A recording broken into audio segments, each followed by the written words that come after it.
Hello students, welcome to den class 98। हम लोग पढ़े हाई स्कूल प्राथमिक गणित भाग 1 वर्ग 9 के लिए।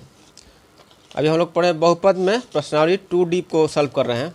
इसमें हम शेषफल प्रमेय और गुणनखंड प्रमेय के आधार पर प्रश्न को सॉल्व कर रहे हैं। तो पिछले क्लास में हम प्रश्नमाला 2D का 10 नंबर क्वेश्चन तक सॉल्व कर चुके थे। आज हम 11 से आगे पढ़ेंगे। तो 11 क्वेश्चन में है कि गुणनखंड प्रमेय पर प्रश्न है। सभी प्रश्न हैं जो गुणनखंड प्रमेय पर ही हैं 11 से आगे। तो 11 क्वेश्चन में है कि गुणनखंड प्रमेय से दिखाइए कि x Q minus 3x square plus 4x minus 4 का एक गुणनखंड x माइनस 2 है। गुणनखंड प्रमेय से दिखाना है। गुणनखंड प्रमेय है क्या, पिछले क्लास में ही बताया है।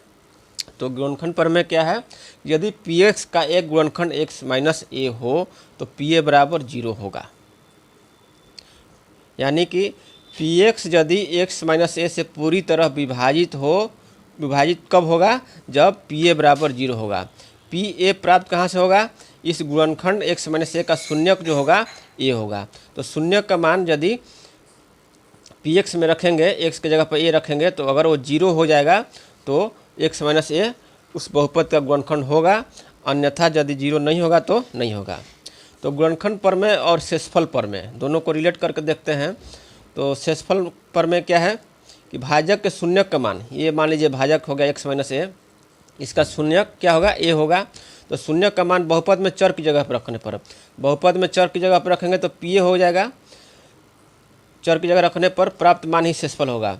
तो जो प्राप्त मान होगा तो शेषफल हो जाएगा। तो शेषफल यदि 0 हो जाएगा, इसका मतलब है कि वह पूरी तरह से विभाजित है, तो x माइनस a उसका गुणनखंड हो जाएगा। यदि शेषफल कुछ प्राप्त हो गया, 0 को छोड़कर कोई शेषफल प्राप्त हो गया, तो वही इसका मतलब हुआ कि वो पूरी तरह से विभाजित नहीं है।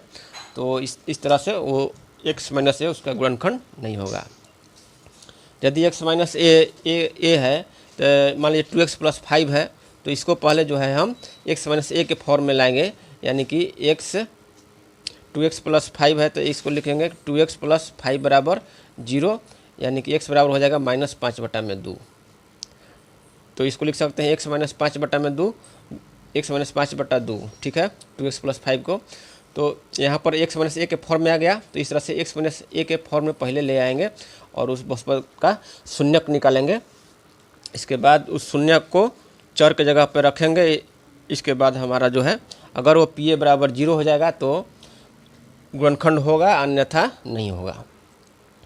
तो 11 का एक क्वेश्चन है कि एक्स क्यू माइनस 3x का एक गुणनखंड x माइनस, जाँच करना है। गुणनखंड प्रमेय से दिखाना है कि इसका ये गुणनखंड है। तो मान लें कि px बराबर क्या है, x cube minus 3x square plus 4x minus 4।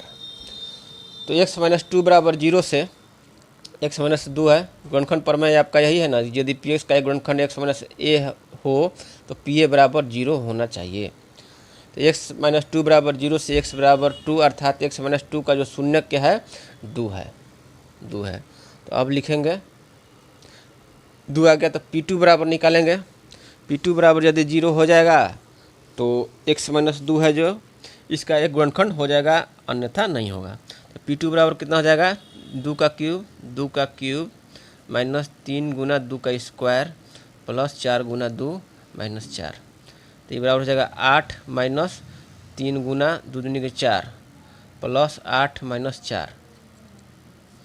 तो ये हो गया 8 8 16 हो गया, ये हो गया -12 और माइनस 4, ये होगा 0 के बराबर हो जाएगा। तो यहाँ पर 0 के बराबर हो गया, p2 बराबर 0 हो गया। तो लिख देंगे कि अतः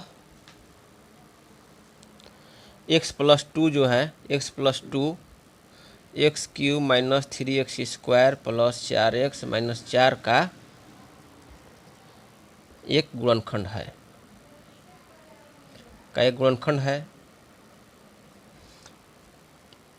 यही हमको दिखाना है। तो p2 बराबर 0 आ गया, तो ये इसलिए x प्लस 2 जो है, x माइनस 2 जो है इस बहुपद का गुणनखंड है। बी नंबर क्वेश्चन है कि x square plus 8x plus 5 का गुणनखंड x प्लस 3 है। तो मान लें px बराबर कितना हो गया, px बराबर हो गया x square plus 8x plus 15। अब जो है x बराबर x प्लस बहुपद जो है इसका शून्यक निकालेंगे, भाजक का शून्यक निकालेंगे। x प्लस 3 बराबर 0 से x बराबर -3 आ गया, अर्थात एक्स प्लस 3 का शून्यक, एक्स प्लस 3 का शून्यक क्या है, -3 है, -3 है। अब p -3 निकालेंगे तो क्या हो जाएगा, -3 का स्क्वायर, पी एक्स में रखेंगे -3 का स्क्वायर प्लस 8 गुना -3, p -3 मतलब क्या हुआ कि पी एक्स जो है एक्स की जगह पे -3 रखेंगे, तो 8 गुना -3 हो गया +15, ये आपका हो गया कितना माइनस, ये प्लस हो गया माइनस माइनस प्लस हो गया 9, ये आपका हो गया -24 और +15, 15 9 24 हो गया, 24 - 24 बराबर 0 आ गया। तो 0 आ गया तो लिख देंगे कि अतः x + 3 जो है x square plus 8x plus 15 का एक गुणनखंड है, गुणनखंड है, क्योंकि p - 3 बराबर 0 आ गया। अगर 0 नहीं आता तो गुणनखंड उसका नहीं होता। सी नंबर क्वेश्चन है, पी एक्स बराबर है कितना, एक्स के पावर 6 माइनस एक्स के पावर 5 प्लस एक्स के power 4 minus x cube plus x square minus x plus 1। अब जो है भाजक क्या है, x - 1, गुणनखंड पता करना है कि x - 1 इसका गुणनखंड है कि नहीं है। तो शेषफल यदि 0 आ जाएगा तो गुणनखंड हो जाएगा, पूरी तरह से विभाजित हो जाएगा। तो क्या निकालेंगे, इसका x - 1 का शून्यक निकालेंगे। x - 1 बराबर 0 से x बराबर 1, यानी कि x - 1 का शून्यक जो है, x - 1 का शून्यक 1 है, शून्यक 1 है।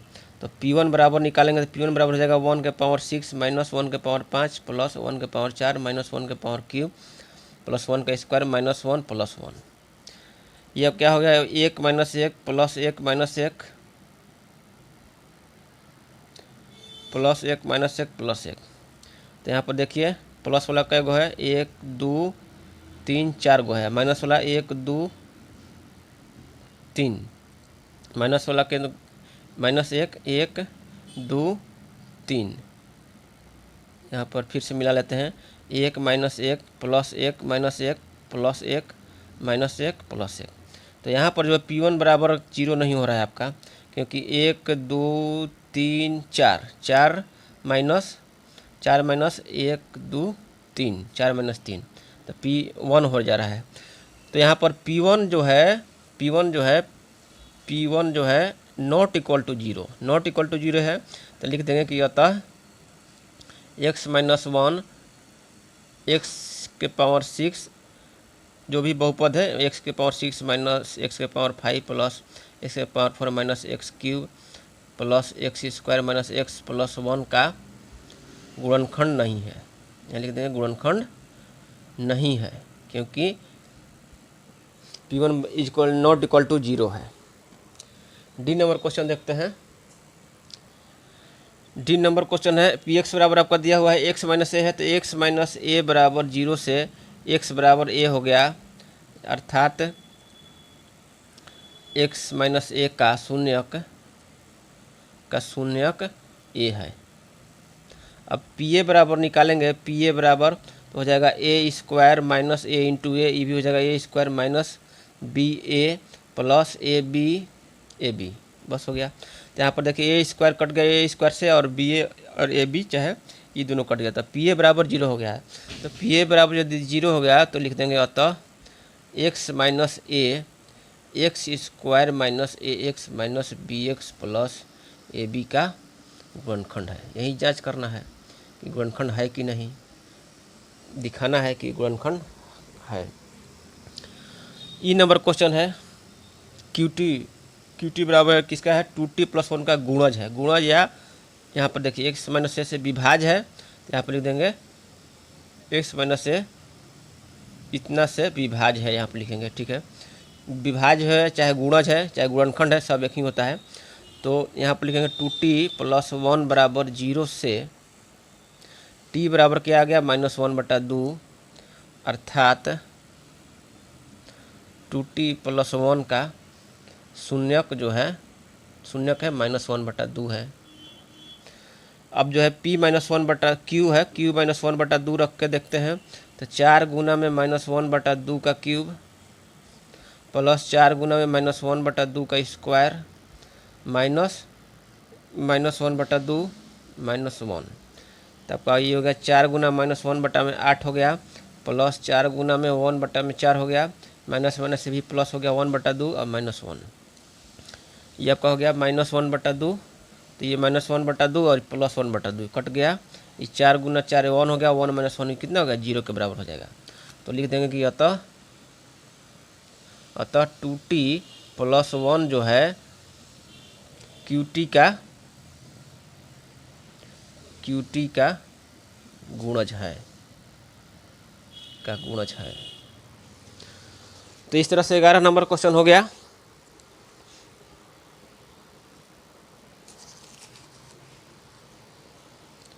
ग्यारह नंबर क्वेश्चन में एक ही क्वेश्चन सी जो आ रहा है वो इसको फिर से देख लेते हैं। गुणनखंड x - 1 है, तो सी नंबर क्वेश्चन है x के पावर 6 माइनस x के पावर 5 प्लस x के power 4 minus x cube plus x square minus x + 1 है। यहाँ पर दिखाना है कि गुणज है, गुणनखंड है, तो x बराबर तो 1 ही आएगा, x - 1 का शून्यक तो 1 ही होगा, यहाँ तो ठीक है। तो 1 के पावर 6 माइनस 1 के पावर 5 प्लस 1 के पावर 4 माइनस 1 के power cube plus 1 square minus 1 + 1, ठीक है। यहाँ पर 1 2 3 4 5 6 7 गो हो रहा है, तो 7 गो हो रहा है, तो यहाँ पर 1 हो गया, ये -1 हो गया, +1 -1 plus minus plus minus plus minus, ये तो 0 हो गया, लेकिन +1 बच रहा है ना, +1 तो बच रहा है। तो ये जो है सी जो है x - 1 जो है इसका गुणनखंड नहीं होगा, ठीक है। 11 नंबर क्वेश्चन हो गया। अब देखते हैं 11 नंबर हो गया, 12 नंबर क्वेश्चन देखते हैं। 12 नंबर क्वेश्चन में कि गुणनखंड प्रमेय द्वारा जांच करना है कि बहुपद QX जो है बहुपद PX का गुणनखंड है या नहीं है, यही जांच करना है। तो गुणनखंड प्रमेय से हम जानते हैं क्या कि x - a PX का एक गुणनखंड होगा यदि PA बराबर 0 होगा। x - a PX का एक गुणनखंड होगा यदि PA बराबर 0 होगा। तो a कहाँ से प्राप्त करेंगे, तो ये x - a का शून्यक निकालेंगे तो a प्राप्त हो जाएगा, और चर के जगह पर PX के चर के जगह पर a का मान रखेंगे, यदि वो 0 आ जाएगा, शेषफल यदि 0 आ जाएगा तो गुणनखंड हो जाएगा। तो इस तरह से ए नंबर क्वेश्चन देखते हैं। PX बराबर 2x + 4 है, QX बराबर x + 2 है, तो x + 2 बराबर 0 से x बराबर -2, अर्थात x + 2 का शून्य क्या गया -2। अब p - 2 करके देखते हैं, p - 2 बराबर हो जाएगा 2 गुना -2 + 4, ये हो जाएगा -4 + 4, ये हो गया 0। तो लिख देंगे कि अतः x + 2 2x + 4 का गुणनखंड है, क्योंकि p - 2 जो है 0 आ रहा है, यानी कि शेषफल 0 आ रहा है, 2x + गुणनखंड है। बी नंबर क्वेश्चन देखते हैं। QX बराबर x - 2 है, तो x - 2 बराबर 0 से x बराबर आ गया 2, अर्थात जो है x - 2 का शून्यक कितना आ गया, x - 2 का शून्यक 2 आ गया, 2 है। अब P2 बराबर देखते हैं, P2 बराबर कितना हो जाएगा, 2 के पावर 4 प्लस 2 गुना 2 के पावर क्यूब माइनस 3 गुना 2 के पावर स्क्वायर प्लस 2 - 1। 2 के पावर 4 हो गया 16 प्लस ये आपका हो गया 8 दूनी 16, ये भी हो गया माइनस 2 दूनी के 4 3 12 माइनस प्लस 2 - 1। तो आपका कितना हो गया, ये आपका हो गया 16 16 32 हो गया, तो 0 के बराबर नहीं हो रहा है। x बराबर तो 2 ही आ रहा है, x बराबर 2 आ रहा है, ठीक है। 2x क्यूब करेंगे तो 16 ही आएगा -3, तो ये आपका कितना हो जाएगा 16 16 32, 32 - 12 20 हो जाएगा, 20 2 22 -1 बराबर 21 आ जा रहा है। तो इस नॉट इक्वल टू 0 आ गया, नॉट इक्वल टू 0 आ गया, तो लिख देंगे कि अतः x - 2 जो है x के पावर 4, यहाँ लिख देंगे, चाहे x - 2 जो है PX का गुणनखंड नहीं है, आपका गुणनखंड नहीं है, लिखा जाएगा नहीं है, क्योंकि P2 बराबर 0 नहीं आ रहा है। सी नंबर क्वेश्चन है, x + 1 बराबर 0 से x बराबर -1 आ गया, अर्थात x + 1 का शून्यक -1 है।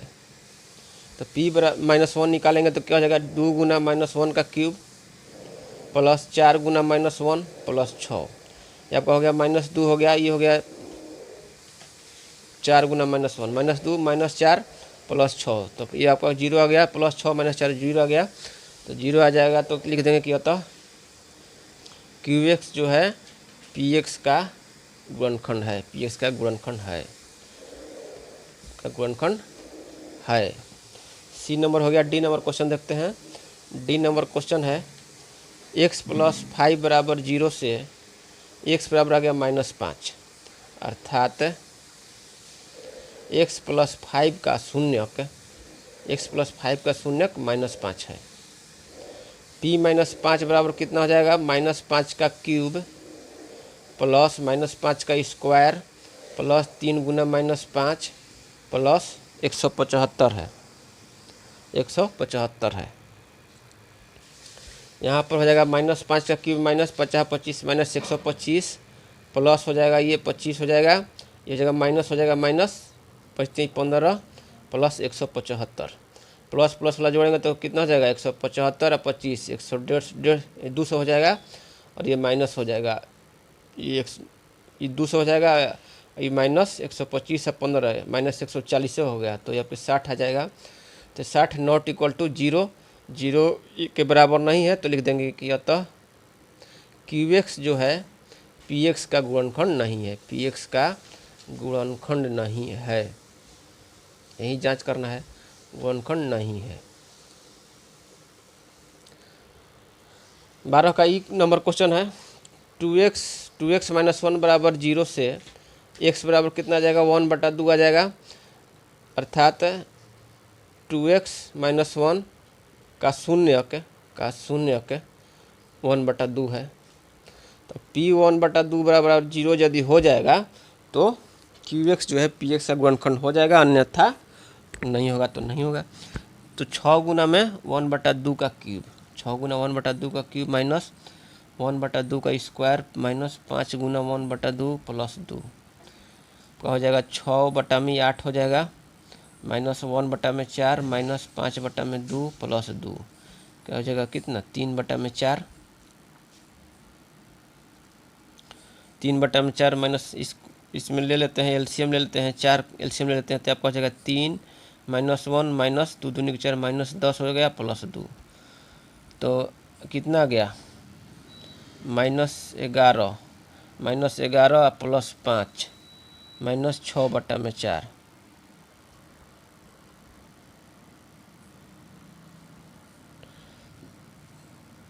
6/8 माइनस आपका 5 गुना 1/2 5/2 और प्लस 2, अच्छा ये प्लस 2 है, तो ये आपका कितना हो जाएगा, +8 हो जाएगा ना, 2 चौका 8 हो जाएगा, ये 8, तो 8 3 11 -11 यानी कि 0/4, तो आपका 0 आ गया, p 1/2 बराबर 0 आ गया, तो लिख देंगे कि अतः QX से PX का गुणनखंड है, PX का गुणनखंड है। तो इस तरह से हम लोग जो है इस क्लास में 11 12 को सॉल्व कर लिए। अब अगले क्लास में 13 14 को सॉल्व करके ख़त्म करेंगे। तब तक के लिए धन्यवाद।